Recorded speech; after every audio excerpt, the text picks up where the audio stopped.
Mr. Bump by Roger Hargreaves.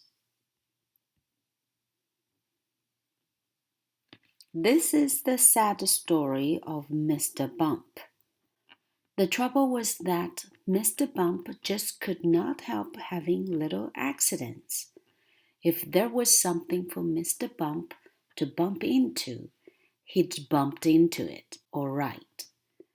For instance, if you were to see Mr. Bump out walking down a street in your town, and if there happened to be something to bump into down the street, then you know what would happen, don't you? Bump.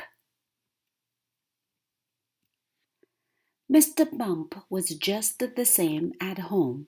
He lived in an extremely nice home, but even there he couldn't help having those little accidents. For instance, one morning when Mr. Bump went outside his house, he noticed that the chimney pot had come loose in a storm the night before. "I must fix that before it falls off," thought Mr. Bump to himself, and he hurried to his garden shed to fetch a ladder. It was a very long ladder. Mr. Bump walked up the garden path with the ladder on his shoulder. He turned the corner of the garden path. Crash! Went the living room window. "Oh dear," thought Mr. Bump, and he turned to see what had happened. Crash! Went the kitchen window behind him. "Oh dear," thought Mr. Bump again, and he rested the ladder against the wall of the house so that he could climb up on the roof to fix the chimney. Crash! Went the bedroom window. So you can see how Mr. Bump had his little accidents. Mr. Bump had had many jobs, but somehow they never seemed to last very long.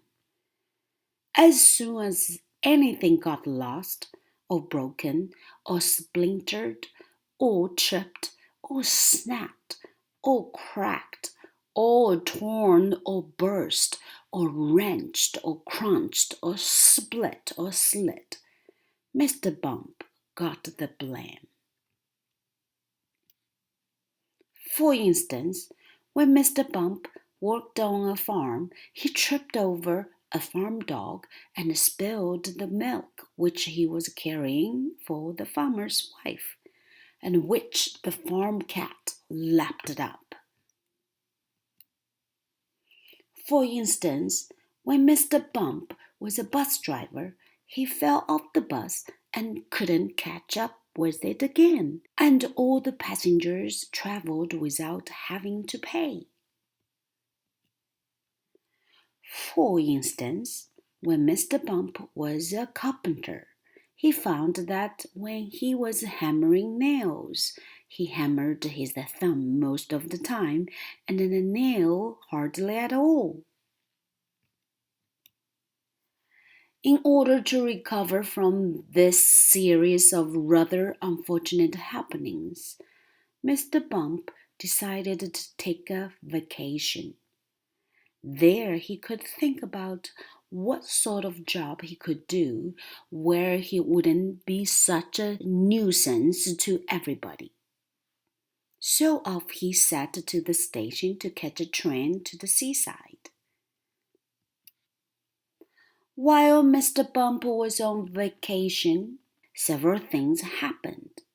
For instance, he fell off a boat into the sea, and the lifeboat had to come and rescue him.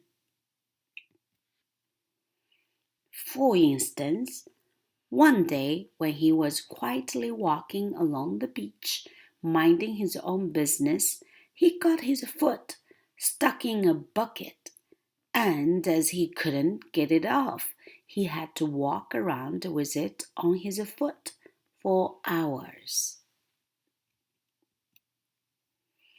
For instance, another time when he was walking along the beach. He walked straight into a large hole that somebody had dug, and he had to stay there all night because he couldn't climb out on his own. However, despite all these little accidents, Mr. Bump enjoyed his vacation. And while he was there, he had a splendid idea about what sort of job he should do. It was quite the best idea Mr. Bump had ever had. An absolutely splendid idea.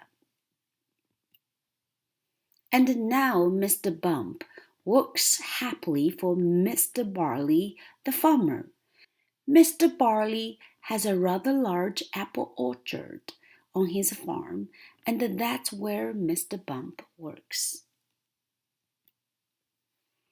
Mr. Bump's job is picking apples, but he doesn't use a ladder to climb up the tree to pick the apples like other apple pickers. Oh no, Mr. Bump has a much better way of picking apples than that. He just walks around, and before long, Mr. Bump, being Mr. Bump, walks into a tree. Bump! And down falls an apple, and Mr. Bump catches it. This makes the job of apple picking much easier, and Mr. Bump is very pleased about his new job, and Mr. Barley is very pleased about his new apple picker. So you see, the story of Mr. Bump isn't such a sad story after all. And if you ever bump yourself, you know what to do, don't you?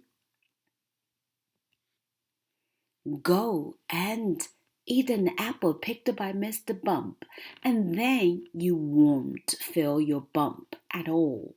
You will remember that the next time you have a bump, won't you? Good.